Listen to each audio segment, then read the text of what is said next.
Welcome to the Los Angeles Leaders Podcast, where we dive deep into the stories of the visionaries shaping the future of our region. Hosted by Christopher Luna. This podcast brings you conversations with the movers and shakers, driving innovation, leadership, and community impact across Los Angeles. Whether you're an entrepreneur, a community leader, or simply someone passionate about making a difference, this podcast is your gateway to the insights and inspiration you need to lead and succeed. Get ready to be inspired by the leaders making waves in Los Angeles and beyond. In this episode, we welcome Everett Sands. A native of Washington, D.C., Mr. Sands and his family reside in Los Angeles. A graduate of the University of Pennsylvania, Mr. Sands is an advisory board member of the Penn Institute for Urban Research and a member of the board of directors at Goodwill of Orange County and the Center for Strategic Economic Studies and Institutional Development. Mr. Sands has more than 20 years of experience in lending, including 10 years at national and community banks. He has served as a board member and an executive for 2 minority deposit institutions, where he helped guide the bank's lending teams in executing exponential growth. Everett K. Sands leverages his 20-plus years of experience in banking to change the game for underserved small business owners who need access to responsible capital to reach the next level. Mr. Sands has shared his recommendations before congressional committees and at conferences hosted by Fortune, the National Urban League, and several industry-related events. He has appeared as a subject matter expert on national business media, including CNBC, The Wall Street Journal, and Bloomberg. For his leadership at Lendistry, Mr. Sands was named an Entrepreneur of the Year Greater Los Angeles Award winner in 2024. When Mr. Sands saw the accelerating trend of capital becoming less accessible and more expensive for small businesses owned by minorities, women, veterans, and rural dwellers, he recruited an experienced team of fellow banking professionals and founded Lendistry. Since 2015, Lendistry has provided responsible lending to small businesses directly and through partnerships with banks. Please welcome Everett Sands. Welcome to Los Angeles Leaders. Everett, pleasure to have you here today. Great to be here, Chris. It's an honor. I met you almost 3 years ago when I started working at the Chamber. You left an impact on me from the first time I saw you on a panel. It was a Union Bank panel. I'm not sure if you remember. It was during the holidays. You're on a panel with my CEO. And what really tied me to you was your sense of community. And I come across a lot of great leaders like you, and I'm not sure if I ever told you why I came up with this podcast or these episodes, but in my line of work, I come across a lot of great leaders, and I go to a lot of seminars and conferences and summits, and you guys are always on a stage, right?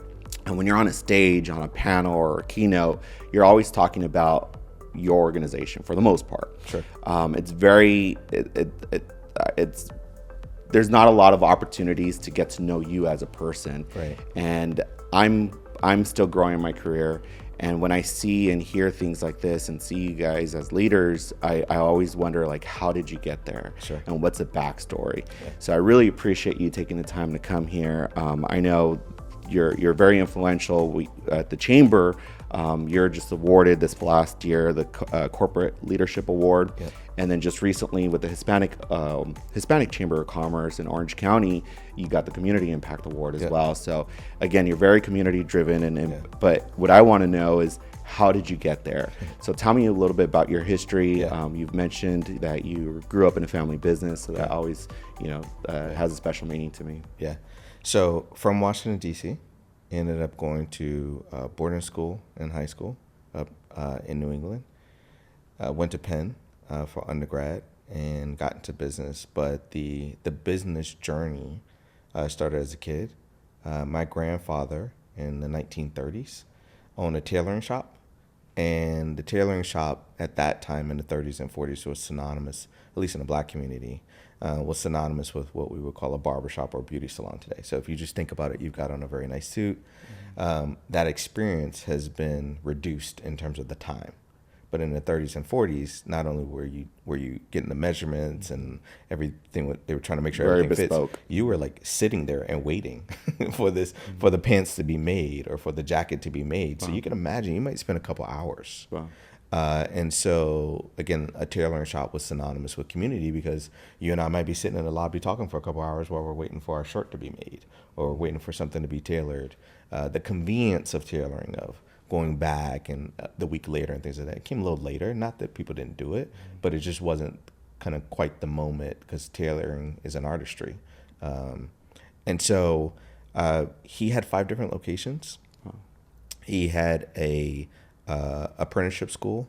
There were veterans who were coming back from the war, and they didn't have a trade and they didn't have jobs. Unfortunately, that still exists sometimes today. And so he would teach them the trade of tailoring. And as a kid, I would go into the shop. I'd sweep the floors. I have no artistic bones in my body, so they wouldn't let me anywhere near the clothes. So I was allowed to iron, and I was allowed to work the cash register, and I was allowed to sweep the floors. And most of the time, I was sweeping the floors in the cash register. But he grew his business pretty well, but he got some bad financial and tax advice. And so, as you can imagine, what might happen in a small business when things go south financially, we lost a lot. And so we lost our home. I didn't know it as a kid. Didn't really understand what happened. But as I became an adult, I realized foreclosure was what happened. We still have 2 of the locations, but nothing near kind of the prominence that he had at that time. Mm-hmm. And so I kind of grew up with a what if story. What if he had a better situation? What if things happen? And one of the pros of going to a boarding school and some of the kind of upper echelon Ivy League schools and things like that is you meet people's parents who were able to get financing and had a different trajectory. And so, again, grew up as a kid with this what if he had a better situation. And so part of what I see in small businesses that we help and the community at large that we help, because we also do home mortgage now and we're dabbling in insurance. It's all about the community, but it's all internally it's this, I wish I was there for my grandfather. Wow, that's powerful, and now I know why you are the way you are.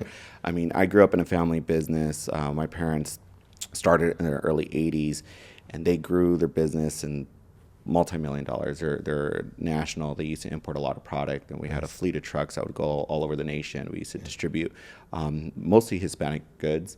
I took over the family business, and I managed it for about 12 years, and I went through COVID. And that was a scary situation. It was very difficult. At that time, I would import a lot of product from Turkey, China, Germany, Mexico still. And when you're buying this product overseas, you're prepaying for a lot of that merchandise. And when COVID happened, we had a whole supply chain issue, right? Sure. So a lot of our money was literally sitting on the ocean. And then it would take the lead time was a lot longer. So we would have to buy more of this merchandise. And by the time it got to us, the forecast completely changed. The market was completely changing. So we did have a cash flow issue during COVID. That's what drove me to the chamber. I was always around the chamber world. When I was in banking, I would go to a lot of the events in the early 2000s when I was with JP Morgan, and the chamber is really influential on the global trade. So I was always involved in that. And then through my parents' business, I would always go to the global events as well. So, it's funny because then they offered me a job. I'm like, sure, because it was like almost perfect timing. But knowing that background and knowing what I know now too, because there's so much resources out there, and your company provides a lot of those resources to small businesses. If I would have known what I know now when I had the business, I probably would have done things differently. So, it's very impactful what you've done. But tell me a little bit more about, as you're growing up, what kind of kept you in line in the financial space? So it was interesting. The beauty of me going to boarding school. So I'm a DC kid, just so you have some perspective. I'm going to New Hampshire, and so what that means is a long drive, 8 to 10 hours. Or a flight from DC to Boston Logan Airport and then jump on a bus for 2 hours. I didn't have the money to go back home. So what would happen is I would inevitably stay at a friend's house.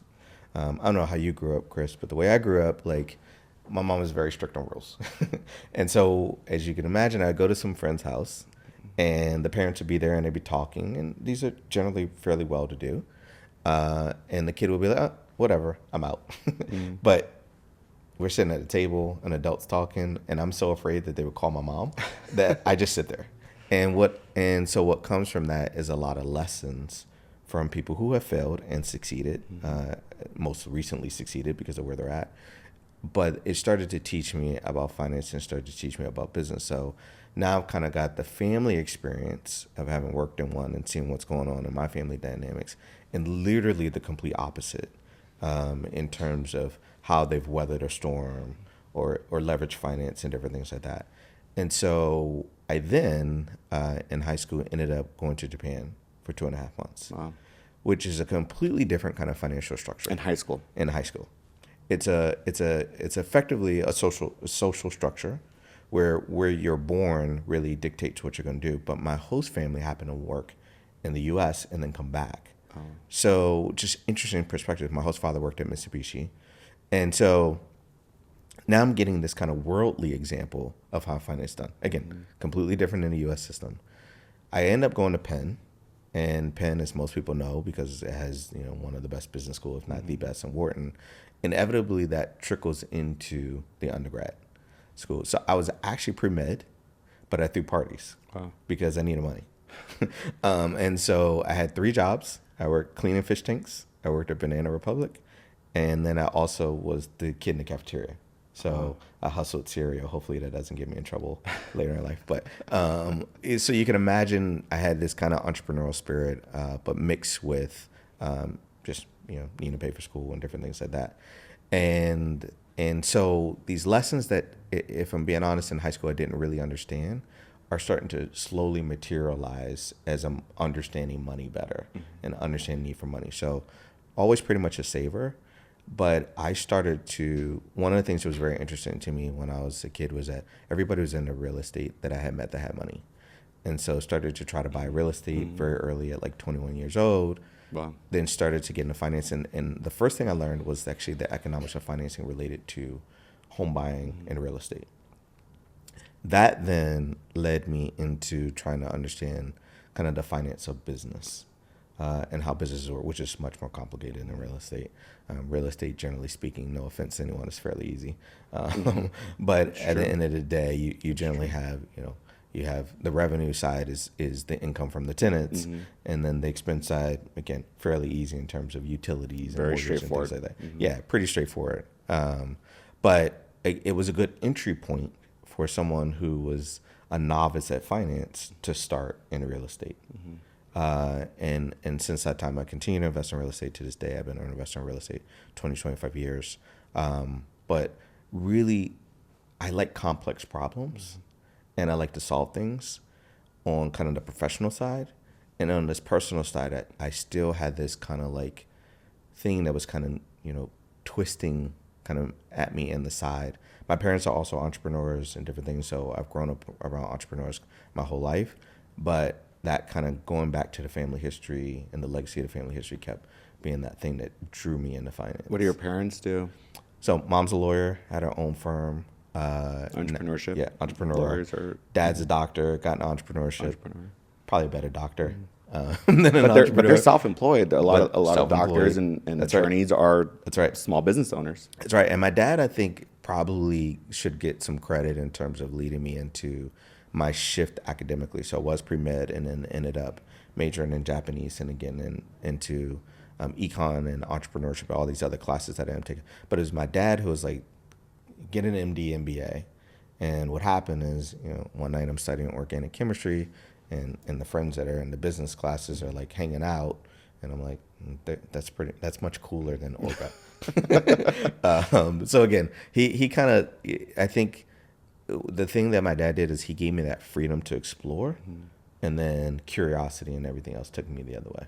Yeah, I had the privilege of bringing my son here today. Yeah, he's sitting behind the cameras, but I grew up in a family business. Yeah, and we experience a lot of things that other kids don't experience. You're mentioning sweeping the floors. My son, when he would go to the store, I mean, we have a warehouse. The warehouse is, and then the storefront in downtown LA, right near the road. Okay. So if you drive down Olympic and you see all the candy and piñatas, that's all ours. And to this day, real estate, my parents were able to acquire a lot of that. Yeah. So he would go to the store and he would just start opening up boxes and restocking the shelves and helping customers and charging customers. And it's funny because you see this kid, and that's exactly how I was growing up. And then when I sold the business recently, I felt like I let go of a legacy, right? And I'm trying to provide that experience to my son. Yeah. So having him come here today, it's just a different opening now, That's right? That's right. There's still ways to incorporate our kids into what we're doing now, Absolutely. right? So, I mean, Yeah, I mean, I think of the same thing. My kids are in school and they're like, Dad, I want to take like biology and Spanish. And Spanish, I'm like, yes. Biology, I'm like, maybe you should take like an Excel class, or or maybe you should learn about AI or something else, because I constantly think about what are the things they're going to need in business, what are the industries that they're going to be exposed to, and to your point, too. I mean, I go through that kind of legacy battle twofold. One, what are the things that I should be investing in to propel them in the future? And then two, should there be a family business that they could take over, while at the same time, as giving them the freedom to explore and be their own person, which, is somewhat conflicting to the legacy there was business. 6 of us in our family, siblings, and no one wanted the business but me. Yeah, I mean, So you kind of assume that. Exactly. And my kids have talked about everything from being a veterinarian to be a business owner. So, I don't know if they're going to own the veterinarian hospital or something like that, or what they're going to do. But I think all of us as entrepreneurs go through a little bit of that struggle / hope of where do the kids want to be and how do we help propel them forward? You have a strong background in fintech and technology. Knowing the way things are changing, I mean, every year something new is coming. What are your thoughts on giving our children that experience, right? And kind of leaning them towards a certain way, because a lot of times you can't really have them study a topic, right? Because it's going to change. Yeah. So what do you think about that? So let's just talk about why fintech for a second as well. There's a lot, and this as a banker, a previous banker, same with me. Like you get all these studies about the FDIC study, the underbanked study, and different things like that. What was always interesting to me, one, because I'm a nerd, was like, okay, we keep saying like we should meet the customer 9 to 5 or during traditional business hours, but there was always inside of the study this concept of the underserved population was monitoring their bank account. And so let's translate that just a little bit. Monitoring your bank account means they're living check to check, and it's extremely important that check comes in so that they can pay their bills. So naturally, my curiosity just went to, well, how are they checking their bank account? And I think we did a very good job on the consumer banking side of developing apps and giving people that opportunity to be able to see their bank in real time, whatever that meant. Automatic bill pay, being able to pay bills, being able to send money, different things like that. But on the commercial lending side, we didn't really adopt it, right? So the business owner, it's kind of hard for them to track their finances without an accountant, a financial professional, a CFO, Cash flow report. Exactly. Like, I mean, they're pulling 100 reports where the customer, I mean, the individual just says, let me just log in, right? And so that was one thing. The second thing was the bad guys were showing up in a really high quality way, right? And maybe I shouldn't say high quality, but in a really they were meeting the customer where they were at. So the predatory lenders were there, and they were quick. They were fast, and I don't know that they always gave people money fast as much as they gave them hope fast, like answers. And so that was troubling me too. Like, why can't the good guys show up in a high quality way? Why can't we meet the customer where they're at? And so that's what led me into fintech, saying, look, it's not a silver bullet. There are some people who still want to sit down with people, and there are some people who want that financial guidance, but there's a lot of people who just don't have the time during business hours. And my classic example is 9 to 5, she's running her business. 5 to 9, she's taking care of her family. When is she supposed to apply for a loan, except for at 10 p.m., right? Or through the night. And technology does two things. Number one, it gives you the data to actually see that. I'll give you an example. We were running a program for the state of California, and contractually, we were allowed to do our updates, our technology updates, from 12 a.m. to 6 a.m. The data was coming in, and the amount of people, Chris, that were online applying or uploading things from 10 p.m. to 2 a.m., we had to literally go back to the state and say, could we alter this contract? And they let us, because, of course, they wanted to help people out as much as they could. Now, circling back to your question about our kids, I think our kids have to understand like exactly where the opportunities are. And I think they got to understand where to meet the customer at. And I think what they're going to see and where to meet the customer at, especially in their generation, is there is no way you don't embrace technology. There's no way you don't think about the speed of deliverance. And that doesn't matter what industry you're in. Two things, because now the customer can go around you, right? I mean, we talk about, there's all these conversations right now about tariffs. What are people saying? Could we just buy direct? Right? Or could one country buy from another country and then ship it over? Yeah, like, that's what they're doing. Businesses are resilient. They will figure that stuff out. And so if you want to be a servant to the business in whatever category you are, a seller, B2B, B2C, whatever, you're going to have to figure out how nimble they are and how your customer really is thinking about things. And I don't know how they avoid that without thinking about artificial intelligence and other things that are going to be prevalent by the time they're in business. But I think a lot has to do with you as a character too. I mean, you have your mission front and center. Yep. I mean, you saw that early on, right? Yep. And I think that a lot of people may not embrace technology as a whole, right? Yep. But at the end of the day, it's who you are and who you become. So how do you teach that to our younger generation? Because you're a leader. I mean, what you've grown with your company. I mean, I'm just thinking of the magnitude of your staff, right? Like, how do you manage that, and how do you experience that leadership? Like, how do we teach that? Yeah, I think you always have to think about the WIFM, what's in it for me. And so when I'm teaching, I teach a couple classes a year where I just try to go in as a guest speaker. So it could be a university, like I've done Baylor University. It could be a local prep school, like I've done a couple here. And I try to put it into there. It's like, what are you trying to get to? Or what do you like? And it could be a conversation on Marvel and how Marvel uses technology to, they want to be rich one day. And so we start breaking down rich and we start talking about how to get there. I said, do you want to play for the team or you want to own the team? Because those are two different conversations we should have right now about, and some of those things are already held by society. Like you think about the way LeBron James takes care of his body. And I'm like, we could build a tool that could tell him right away, like you should sleep this time or you should do this. I mean, that's tech, right? I mean, or, we talk about the different ways that money is moved and how everybody needs it. I mean, sometimes I'm literally sitting there to the kids. I'm like, look, I sell something that everybody needs. Wow. Tell me what you want to sell. And they're like, well, I didn't think about it like that. I'm like, yeah, everybody needs money. Like everybody. Fine. Like it could be on an individual level. It could be a country and everything in between. Everybody needs it. And so I think the other part of that is just opening their eyes up to obviously different fields and different industries and how money works, as opposed to, which I think is very, very valuable as well, obviously teaching them the consumer tactics that they need of savings and applying for credit and different things like that. How big is your team now at Lendistry? Yeah, so Lendistry, right now we're carrying about 280 people, not including contractors. Nationally? Nationally. We have 7 offices. We're about to hit 1.9 million applications, so I'm excited. Over $10 billion deployed. So excited to see that get to its next level.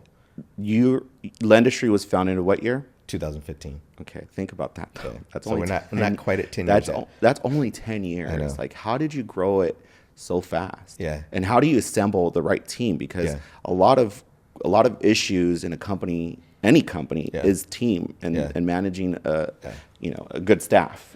I think for leaders, you gotta first train your brain. You gotta recognize that your brain is a muscle. So similar to how we might work out, or we might jog, or we might go on a marathon.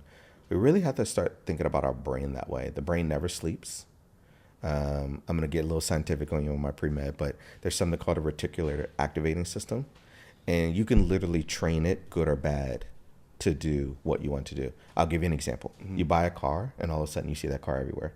Well, that car was already there. But just happened to me. All of a sudden you see it now. And that is actually a part of your brain called the reticular activating system. So the reason why you want to listen to positive messaging, you want to think about what you're feeding the brain, is because it literally is always on, and it literally is a trainable muscle, no different than if we were trying to be an amazing marathon runner.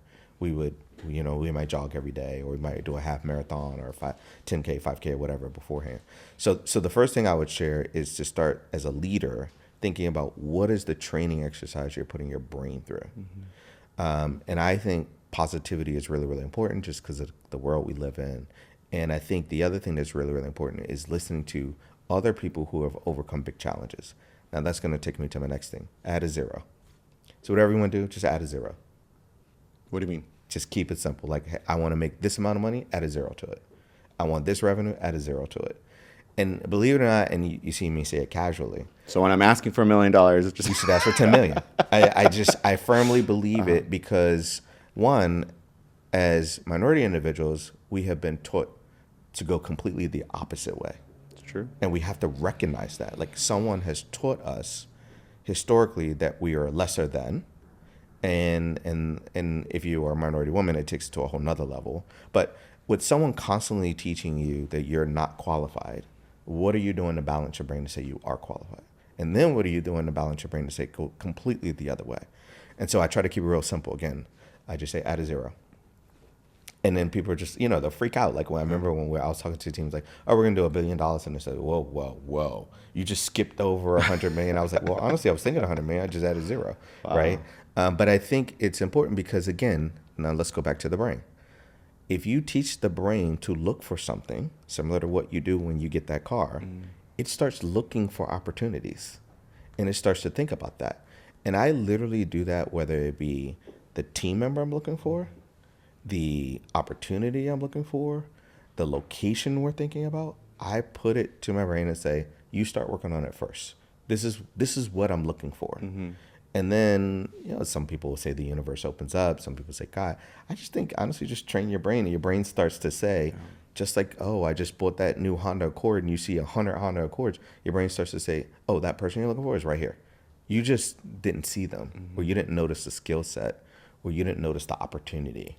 And I think that's really fundamental to leadership. And how do you convey this to your team, though? Because you have 200 plus people, right? So you can't have these relationships with everyone on your team. Right. So tell me about your growth, though, when you're in the early stages of your company. Like, how did you build that right team to allow you to propel? Yeah. I think the first thing you do, sorry about that. I think the first thing you do is you as a leader, you have to realize that what makes you great is what makes you scary. Leaders have vision. And more importantly, they see things in the future. And you have to kind of recognize that. And it's not like a fable or old wise thing. Like, that is literally what a vision is. A vision is that you see something before it happens. And so what I try to share with leaders is you have to understand that. And now you have to think about how to convey that, right?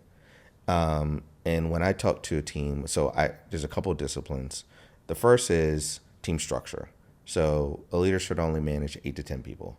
And you should hire another leader. Okay. Another 8 to 10. And so that's corporate structure for me. Okay. And then when I think about the corporate structure, for me, I want leaders to provide solutions.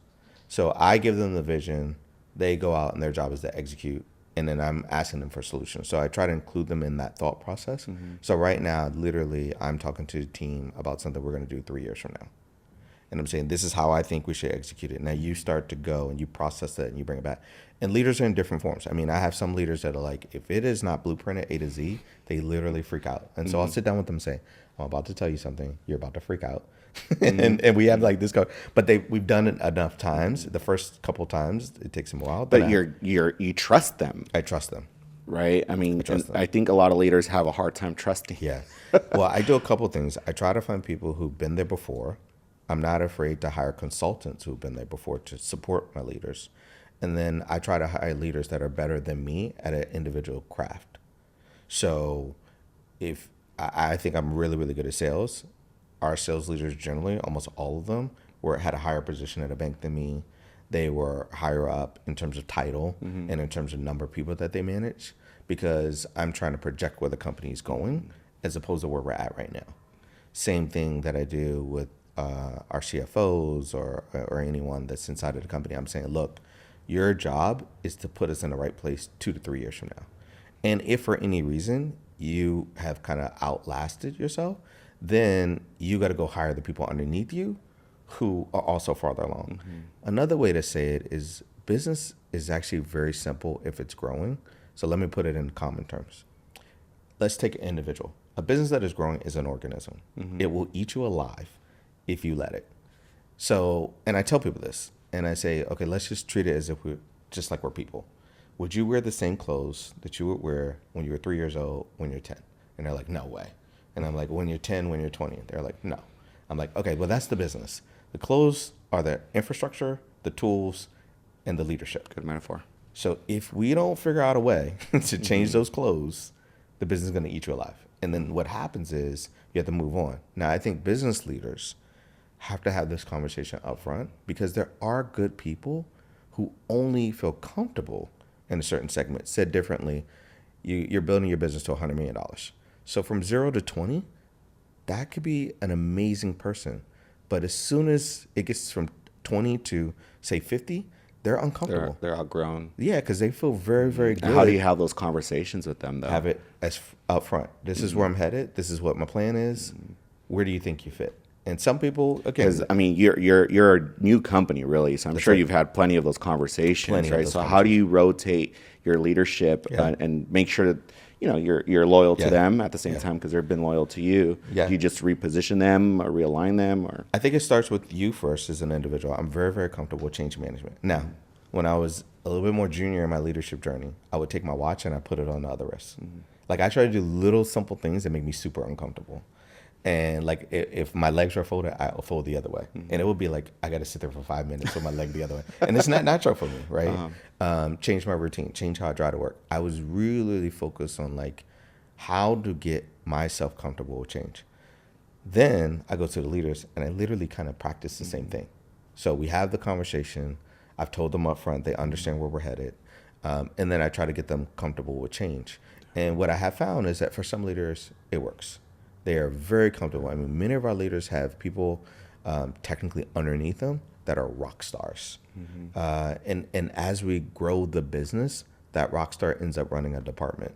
They end up running. So they're under only for a short period of time, but we've also communicated to them where we're headed. But a lot of management is afraid to embrace that, right? Absolutely. They don't want to be outshined. Absolutely. But the way I look at it is like, look, you recruited this person. That's right. You should be proud of that, right? Absolutely. Let's now lift them up and put them in the right position. So it's hard to convey that as a leader, because a lot of people want to be and continue to be your right-hand person, and they feel that need to be close to you. Yeah. And I think the leader's job is to create a path or to say there's not a path, right? And so not a path, there's sometimes where we will take on an initiative and it doesn't pan out. I mean, right now where we're sitting at in terms of administration changes and things like that, every administration has a path they want to go. And so we have a tendency at Lendistry to kind of follow the money, because we know the small business is going to follow the money.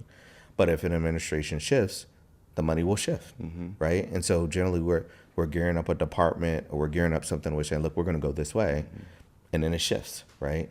And so we also recognize that. Now, we do try to save the team members and say, look, you can go over here. But it does, sometimes people have a very unique specialty, and we're building a building and we decide we're not building it anymore, and they're going to say, I'm not doing that anymore, right? Trying to give you like a traditional example. Building a house versus building a building, two different specialties. Both are really, really good at what they can do. But what are we doing right now? Are we building a house or are we building a commercial building? So you're not afraid of fire. I am not afraid at all. As a matter of fact, I actually, again, to the analogy to close, I think any leader that is not changing over their team pretty regularly, and changeover, again, doesn't necessarily mean firing. A lot of times it does, because we're helping that leader get another position somewhere else. That could be internal or external. But I would say the changing of the team or changing of the guard, extremely important, because you have different market conditions, you have a different environment, and you have different growth strategies that should be a play in every business. So for example, in your business, you talked about wholesale and you talked about trading overseas. That's completely different in retail, right? And the leader that's great at wholesale is probably not the leader that's great at retail, or vice versa. And so wherever that strategy might have been at the moment, that's where a lot of the energy is going to be spent. Yeah, it's incredible. I think a lot of these companies, have such a hard time being agile. They have such a hard time making quick decisions. And I feel like as you grow, the more the bigger your team is, the harder it is to implement these changes, right? That's right. So making sure that you're leading this, you're able to supply them with the ability to make these changes, right? Yeah, that's right. So I think it's good that you continue with that mindset, because I think we've all worked for these large companies, and it just takes forever to implement something. You're on like an aircraft carrier versus a speedboat. And having that small business mentality, family-owned business mentality, you're very action-driven, you're very actionable, and you're not going to wait for things to happen. You're just going to call the shots and make it happen, right? And you need a good leader, your good VPs to be able to do the same thing as you, right? And follow that. That's right. And you have to decide what type of business you want to have. Look, if you want a really small mom and pop, this is probably not the lesson you have to worry about, right? But assuming you want to have kind of a mid-sized, large-sized growth company, you have a responsibility to constantly think about growth, to constantly think about pivots, and where your leaders fit. And I've had leaders where I said, look, I think you should take a step down, to take a step forward later, because there's this skill set we're going to need, and you got to be up under someone to learn this particular one. And some leaders say yes, some leaders say no. But it's not my job to paint a rosy picture and not tell them the truth. Yeah. When you're like, how do you step away from Lendistry personally? How do you? Because when I had the family business, I was never able to turn off my phone. We're on vacation, we're in the pool, and my phone's right there, and then I'll have the damn public health department show up. Something always happens, right? You're always putting out fires. So how do you step away from that right now? So I think you have to understand what you like, and then you got to have small and large bites. So I love football. That's my small bite, right? If it's a Saturday or Sunday, I'll step away. I'll watch a game at a bar, at home, wherever I'm at, just recognizing that I need a little bit of that. Football is now on TV every day. Football season, so it used to just be a Saturday. So I guess now it's Thursday through Monday. But I try to take those moments. And then to your point about the larger kind of travel and vacation, which I love to do, I just make sure that I'm set up for a couple hours a day, as opposed to saying I'm going to turn off all the way. To your point, I'm not a turn off all the way guy, and the business won't let me. So I embrace it and just say, okay, this is what we're going to do. We're going to structure the day. This is when I'm available. Tell the team the same thing. Team does a very good job of saying, no, go away. But inevitably, there's something they got to pick up the phone on. I try my best to say, look, from this couple of hours, I'm going to be online every single day. And, of course, I try my best to go places that allow for that. I just went to Kenya and just did a safari. Nice. And so that was a little challenging the first couple of days. You have no reception. I'm about to get eaten by lions. Did you take a satellite phone? I didn't, but a friend had one, so thankfully. But so again, I try my best to do that on like a Friday, Saturday, Sunday, or Saturday, Sunday, Monday holiday. But when you go on those trips, it kind of reminds you what life is really about, right? Of course. You're not. Africa is just one of those places to me, and I'm not saying the whole, but the places I went, where you kind of see Mother Nature at her best, right? And you're like, this is the way life is probably supposed to be. I think we forget that working in LA. Yeah, this is a different jungle behind us. You roll with it.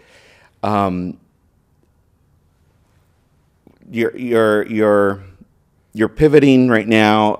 How do you see yourself, or what do you see Lendistry in the next 10 years? Because 10 years is a long time for you. Yeah. But just comparing what you've done in the last 10 years, what do you see for the next 10 years for Lendistry? Yeah. So my journey right now is, to simplify it first, is I'm really thinking about product, process, and policy. Historically, minorities specifically, and underserved and undercapitalized communities have not really had that opportunity to really benefit from credit to the full extent. And so when we think about structured credit, and we think about the different things that have happened with structured credit that have put us on the outskirts of access to capital, I kind of have put the solution that we're working towards, and there are many, towards those three. So having the right products that meet the moment. So when I think about things like World Cup, Olympics, Super Bowl, and all these different opportunities, construction and different things like that, what we're really talking about is a short-term financing situation where you need money to execute, and you need it to be flexible enough or adaptable enough for it to allow you to take on more contracts. Okay, but let's pretend I'm in one of your leadership meetings. Yep. How do you convey this to your VPs and to your leadership? Like, what's your vision for the next 3 to 5 years? Absolutely. Like, I say to them, what are my instructions? I say, we're going to create 2 or 3 products, and this is the problem we're trying to solve. Okay. And then we're going to take, now in our war room, we create the products first, optimization second, and then marketing third, right? Now, everybody's involved, And there's experimentation that goes along with that, but we're constantly working towards that, as an example. And the reason why I gave you the Olympics, because I was trying to think of something that's farther away, right? But that's generally what's happening inside of that war room. Now, that product might get designed right away, and then we go through some experimentation. That there's a lot of different things you have to think about. So we have to think about not only how the simple things, in my mind, how the product's going to be marketed, who's the audience, but what are the little tweaks that we need that technology can provide? So I'll give you an example. When we think about financing for a contractor, we had to build the risk issue is the contract truly collateral? And the solution when we did our research was, well, it is the capture of the funds related to the contract that is really the collateral, right? Said differently, you don't know if the person's actually going to complete the job. So if you can get inside of the flow of the money, then all of a sudden you de-risk the situation. The factoring guys have figured this out very well. They say pay into a lockbox. You'll know that as a banker, right? Pay into this bank. We don't want a lockbox.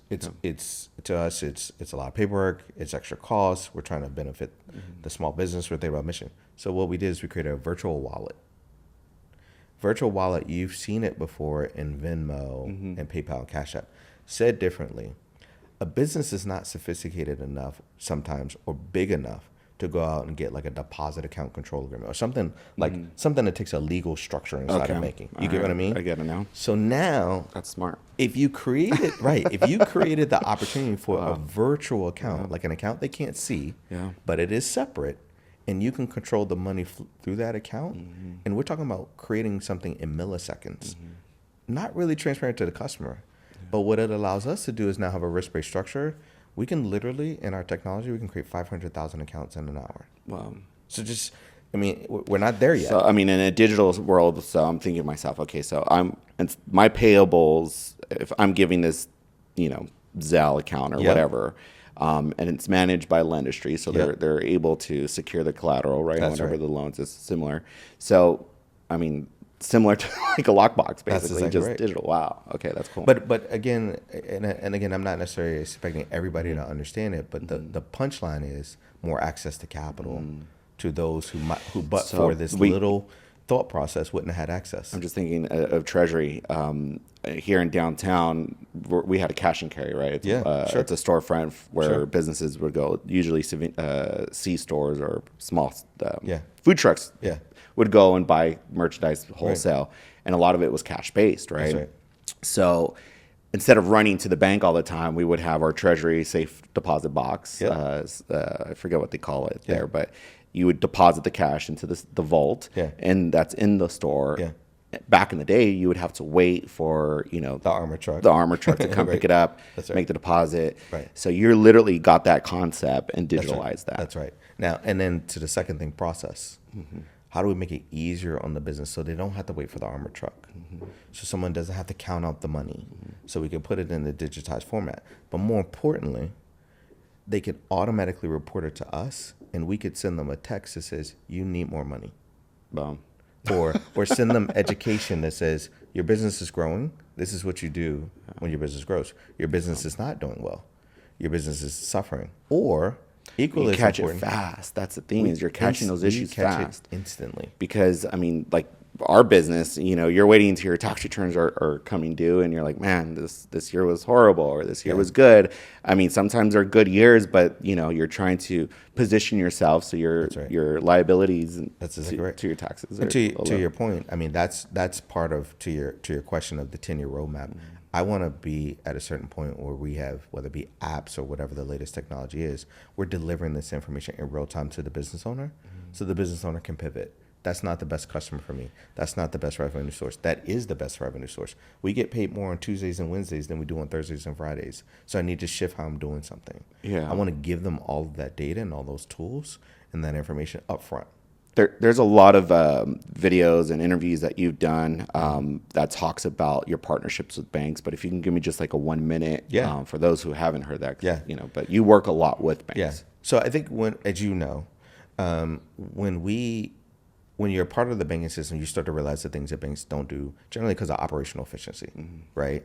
And so we have about 58 different banks and financial institution partnerships. And our real role is to be there when they can't be. And it's not that they don't want to. And I'll give you an example. One of our partners is Goldman Sachs. Goldman Sachs has these amazing education programs, 10,000 small business, 10,000 women, 1 million black women, all these different programs that they roll out constantly. But they're an investment bank, right? So you go through an education process, you're like, hey, I want $500,000, I want $1 million. And they're like, we do $100 million deals, right? So we are their partner that helps deploy the capital for those who need less than $100 million, as an example. And we felt that that was needed because, again, thinking about the mission and thinking about the community, a lot of times the community doesn't understand the continuum of capital. Like if we were in school, you'd say junior high school, university, secondary degree. But when it's your business, you're like, well, what's my equivalent of high school? What's my equivalent of university? Let me go to this bank. Well, the bank is like an MBA, right? In terms of where you should be going for your financing. And what are those incremental steps before that you need to do to get to the MBA? And that's where we think we fill that role. Do you see Lendistry ever having a place like a branch where clients are able to visit and I mean, we technically a client can come into our office. I mean, ultimately, we will never probably get into the banking business. I'm scarred from what I think is kind of the regulatory environment as a whole, regardless of any politics. But as you know, it's a very good deposit source. And so one of the things we're looking at, we've been studying private credit. Private credit, for those who don't know, is basically non-bank lending at the end of the day. That market is supposed to be $7 trillion. Wow. And so we are looking at insurance vehicles and other ways that we can get into what I would call a cheaper source of cost of capital. We're looking at different ways that we go into there outside of banking. But that being said, I think we're also thinking about how to serve the customer better and using technology and apps is really, really good, but it is not the silver bullet. Some people do want to touch us. Some people do want to talk to us. So we're thinking through other solutions. And you work a lot with community partners. Absolutely. I mean, that's a big avenue there. Absolutely. I mean, I think I think we're at, give or take, about 1,000 of them now. Nationally. Nationally. Yeah, nationally. You guys are. Yeah. And so we're thinking about how to help them deploy capital, loans, grants, different things like that, how to help them support their membership and different things. And then because technically a lot of them are better technical assistants than actually we are. And so when you're thinking again about the ecosystem, sometimes you want to do it all, but sometimes you don't, because there's just a partner that's doing it better, and we could just help give that partner a little extra boost. And then we think it'll help the community. I also think about that in terms of culture and languages. I mean, you take the Spanish language. I mean, think about the diasporas of the Latin American community, right? Yeah. Like, I'm not going to be able to conquer that anytime soon, so why not do it through partnership? Same thing with the Asian diaspora, right? And so we think about some of these things like the cultural competency that's needed to build that rapport. And the thing is that you're able to do this even faster because there's a lot of compliance behind the scenes in a financial institution where it takes some years to print out a one-page sheet in another language. Exactly. So I'll figure out how to create the application in a different language. Let them figure out how to continue to build community rapport, and then together, the community really gets served well. Yeah, you're in a really great position. Like I said, you have that small business mentality. You've grown this business, in a short amount of time, but you're as big as a bank, right? So, again, I think it's nice that you're able to compete, but at the same time, change if you have to in a flip of a dime. Yeah, absolutely. Not everyone's in that position. It's very hard to be in that position. Yeah, but that goes to your leadership skills and to this program, right? Ally Leaders, like, how do you continue to build this? What is your legacy? How do you plan for your succession? How does that look like as a leader? It's hard for me to think about it because somewhat it's morbid, right? On one side, and you're like, I want to be here forever, and I want to be young, and I want to keep going. But on the other side, you're absolutely right. I mean, and what I'm hoping through our partnerships and through our future leaders is that we create more Lendistries, right? Obviously, that person's version of it, but there's no way one Lendistry is going to be able to solve what I would argue is about $1 trillion issue. And so I'm hoping that through the different things that we're doing. The last one that I mentioned to you was policy, right? I mean, we have to have partners in policy that say, this is how we do it. And I don't blame any politician or anything like that, because I think that politicians' job is to create the legislation. The kind of Main Street job is to help them think about how the execution of the legislation goes about. So sometimes you need to have conversations in the front to say, hey, design it this way. And sometimes you need to have conversations afterwards to say, this did and did not work. But I think when I think about legacy, it's things like that. Like, how do we make changes to, structural credit historically has been a bad thing. Let's make it a good thing, right? Because we're not going to change the way the U.S. runs laws or the state runs laws or even the city. But we can think about the structures that could be influential to a tremendous amount of capital flowing. Have you gotten into policy? I know you're from DC. I mean, how you have close ties, because you have to keep track of all policies federally, state, and locally, right? So we have a couple lobbyists, both federal and state, and couple is probably the wrong word, but that's okay. And the pandemic really brought me into the forefront. I think I've now spoken to Congress 4 times. I've been 4 or 5 congressional hearings. And you can catch those videos online. You can catch those videos online. Hopefully I didn't say anything too crazy. And I think I go through what a lot of leaders go through in my state, which is a bit of imposter syndrome when you're going through that, because you're realizing that you're influencing not only the individuals that are sitting in front of you, but literally lawmakers. And I never signed up to be anyone that would influence law at all. Like, that was farthest from what I wanted to do. But I think it is really, really important that those of us that are leaders take, not only that we vote, that's to me kind of the obvious, but we do take the time to sit down with politicians and say, here's another way of doing something that benefits. The thing, Everett, is you are the voice for small businesses. Like, you carry such a strong influence and weight because of your business and what you've done so far, and your leadership and your voice is very meaningful. So you being a part of that conversation and representing such a community is very impactful, because businesses like ours, we don't even think that way. Like, we don't have the time, the energy, or the money to be out in the front of those communities and those politicians.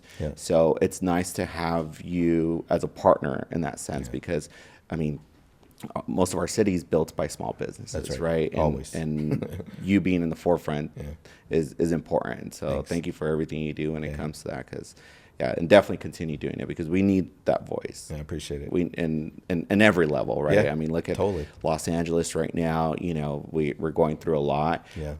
But that's what drove me to work for this organization, is just the impact and what we do as a whole, as a community. Because at the end of the day, it's not about big business, but it's about bettering our community. It's about making it easier to hire, making it easier to open a restaurant or whatever it is. So I think that if you continue to lead our community, it's greatly appreciated. Yeah, no, thanks for that.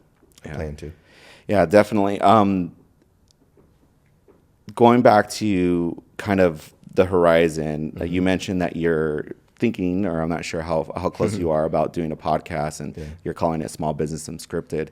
Tell me a little bit about that. Well, I mean, to your point with leaders, I think when we think about things like cultural competency, I think leaders need to hear from other leaders that go through the same things as them, right? So I'm a restaurateur, I should hear from a restaurateur.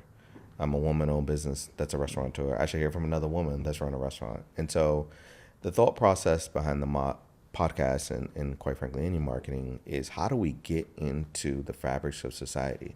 For example, we're partners with the LA Sparks. We're the small business lending partner.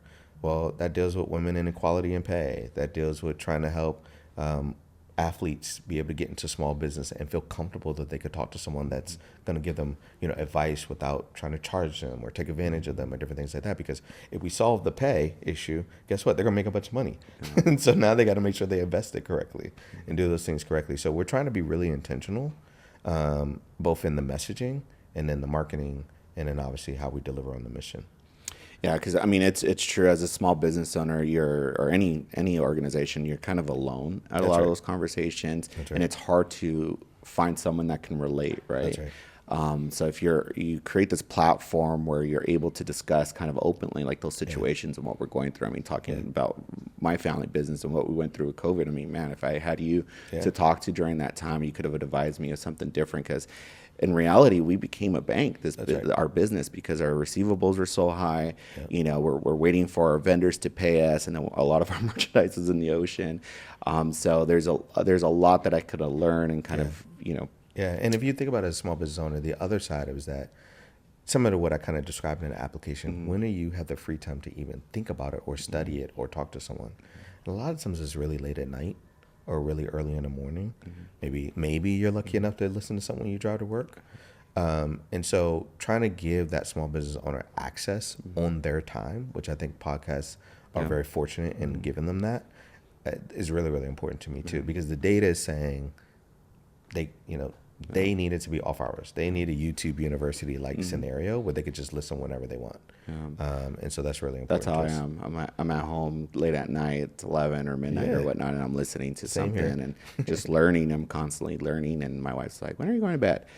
You know, but that's, to me, I'm like, I'd rather listen to these interviews and kind of learn from one another than watching a TV show. So, you know, it's good that you're creating this platform for the community again. That's right. So it's just some final thoughts. I mean, if you were teaching a leadership course right now, because I'm in the works right now, I'm not sure if you ever met Rick Gibson. He's a retired senior vice chancellor of Pepperdine University. He was there for 30 plus years, or about 30 years, and he used to sit on our board. And he recently retired, and I came to him with this idea. I'm like, hey, you know, you're with your educational background and with emerging leaders like myself, and you know, we're wanting to learn. Let's create this workshop. Sure.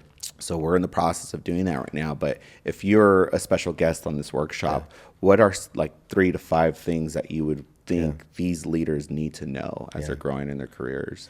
I mean, of course, I'm probably going to lean a little bit more towards finance. And I think it's really understanding kind of when to borrow, how to borrow, and the various stages and elements of borrowing, right? So sometimes we use words very cavalier: angel investor, or PE, private equity, or banks.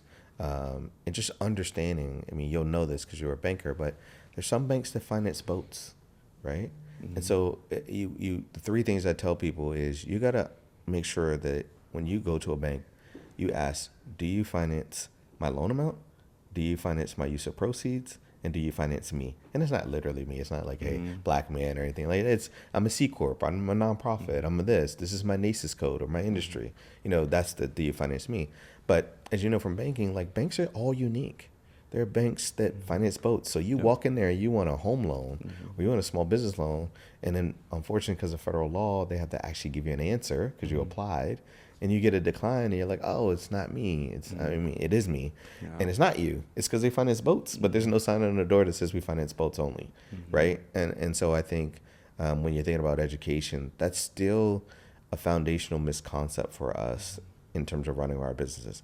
Then I think from there, it's the leverage and how to take your business and grow it to the next level, capital reserves and different things like that. I still think that that's something that if we can get that right, I think, 1, it'll create a lot more R&D, said differently, a lot more growth. And 2, I think it'll take away some of those pains and headaches that the business owners go through as, you know, they're managing finance. I was describing it to my team the other day. You have someone that is the pro. I mean, if you think about the executive, they're saying yes, they're saying no, they're doing everything. I mean, they are the pro at their job. They are the main person. And then there's this obscure thing called financing. And this is where they have 100% potential for rejection. So you take the pro in their normal element all day long. They're the best. They're the amazing. They're the one that's answering all the. And then all of a sudden they go into this place where it's like fear, you know, rejection and all that. And so, you know, I think it's really important that we start to break some of that down. Yeah. No, I think there's definitely a lot that we can learn from you. I really do appreciate you coming over here and taking the time to sit down with me. Sure. I think that, you know, if anyone wants to continue learning from you, just follow you on, you know, Lendistry.com, and you do a lot for the community. Thank you. Just before I let you go, no worries. What is Everett before work? Like, what's your morning routine look like? Like, I'm trying to capture the personal side from you. Yeah, sure. About 4:30 in the morning. I wake up naturally between 4 and 4:30. I do have an alarm clock just in case, but I work out. I think it's really, really important, as I mentioned before, kind of that brain training and obviously the physical training are really, really important. So something positive in my ears mixed with the training. Generally 30 to... Are you listening to motivational podcasts? Podcasts. Or are you listening to music? Motivational podcasts. Well, I give myself flexibility. Okay. Because sometimes I need to hear like classical music because I'm like, I need this brain to stop with the ideas and I need to kind of slow it down. Sometimes it's like hip hop because I'm like, I want to dance and I want to do something. And sometimes it is some type of motivational speaker, maybe industry concentrator or not.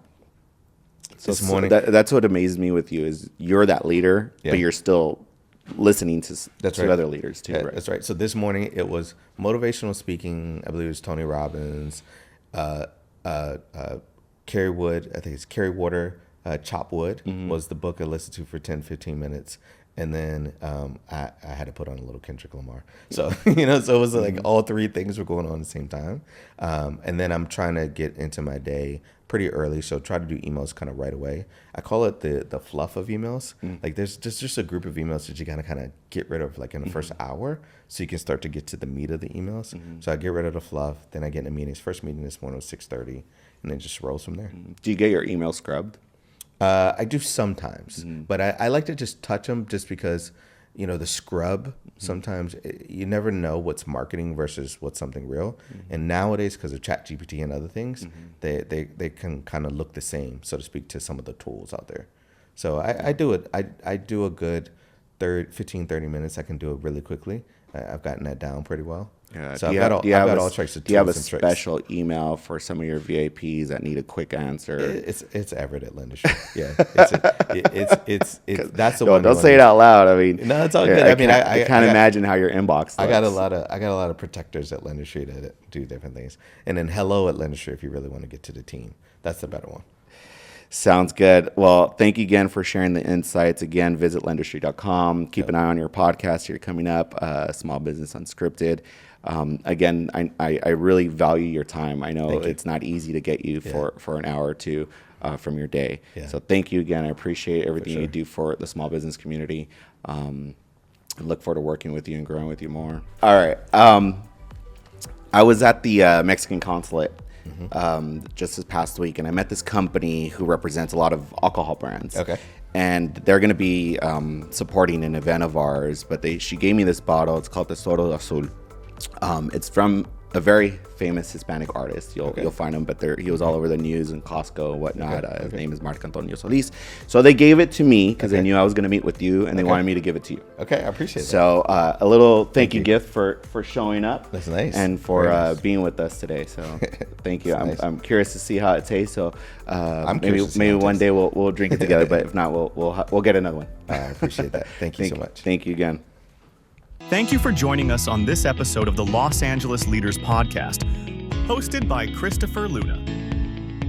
We hope you found our conversation as inspiring as we did. Don't forget to subscribe and leave us a review on your favorite podcast platform.